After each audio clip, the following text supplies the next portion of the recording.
ఇప్పుడు ఏంటంటే నైట్ మాకు ఫోన్ చేశారు. నేను ఈవినింగ్ నుంచి ఫోన్ చేస్తున్నారు.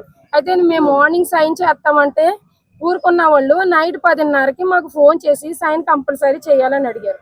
సార్ మార్నింగ్ చేస్తాం సార్ అని చెప్పామండి. అంటే మేము కోర్టులోని ఇప్పటికిప్పుడు అసలు ఈవినింగే పంపించాలి, ఇప్పటి వరకు పంపించలేదు, మీరు ఒక సైన్ చేస్తే పంపించేస్తామని చెప్పారు సార్. అంటే ఓకే అని చెప్పేసి మా వారు వచ్చారు. సాయంత్రం చేసిన టైమింగ్ చూడండి, సార్ అంటే ఏంటంటే కోర్టులో ప్రొడ్యూస్ చేయడానికి ఇలాగా ఫ్యామిలీ మెంబర్ ఎవరో ఒకరు సైన్ కావాలని చెప్పి పెట్టించుకున్నారు సార్. సరే అని చెప్పి మేము ఊరుకుని నేనన్నాను, భర్తతో కాపురం చేసిన దాంతో సంతకం పెట్టించుకుంటే బాగుంటుందండి, నా భర్త నేను వేరే కాపురం, నా భర్తతో ఎలా పెట్టించుకుంటారు, అలా వద్దు సార్ మా అత్తగారితో పెట్టించండి అని చెప్పాను. ఎవరైనా పర్వాలేదమ్మా ఇప్పుడు అర్జెంట్గా సంతకం పెట్టండి అన్నారు. సరే అని చెప్పి మా వారు సంతకం పెట్టారు. పెట్టినప్పుడు అదే 10:30కి మీరు సంతకం పెట్టించుకున్నారు, 37:40 లోపు ఆ ప్రాంతంలో పెట్టించుకున్నారు. మార్నింగ్ సిఏ సార్ వాళ్ళు ఫోన్ చేసి ఇలా చనిపోయాడమ్మా, ఇలా వాష్రూమ్ కానీ దిగి వాటర్లో దూకేశాడు, మాక్సిమం ఏంటంటే ఆయన గౌరవం పోయిందని చెప్పేసి ఇలా చేసుకున్నాడేమో అని అన్నారు. దానికి మేమేమి అనమండి.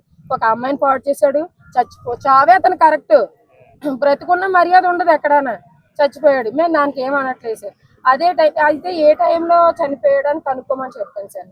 మళ్ళీ ఆయనకి కాల్ చేస్తే 10:30 ప్రాంతంలో చనిపోయాడని.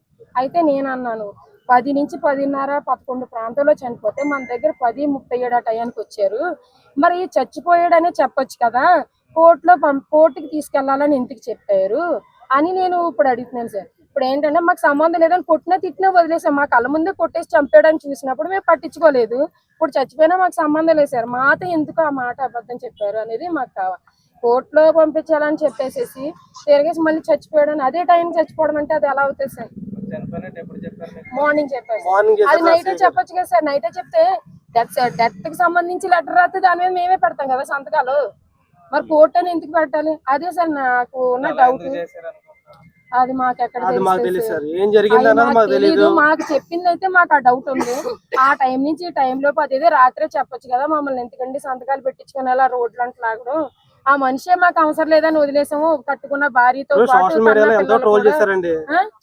నా పిల్లలతో పాటు ఫ్యామిలీ ఫోటో పెట్టేశారు మమ్మల్ని. నా పిల్లలను మేమేం చేసాం సార్? అసలు చేసిన వదిలేసేసి నా భర్త నేను నా పిల్లలు ఏం చేసాం అసలు? నిన్న కాక మొన్న నా ఆడపడుచు ఫోటోలు పెట్టారు, అలా ఎందుకు పెట్టాలి సార్? ఎవడైతే తప్పు చేశాడో ఆడి చర్మం ఒలిచేయాలి కదా, మేము ఏం చేసాం? మేము ఆడాలమే కదా. మీ ఇంట్లో ఆడపిల్ల పరుగు పోతే మీరు బాధపడుతున్నారు, మేము మా పరుగులు పోవా? మా ఫోటోలు ఎంతమంది చూస్తారు? సీసీ కెమెరా విజువల్స్ అనేది కావాలి సార్ మాకు, అదే మేము అడిగేది సార్.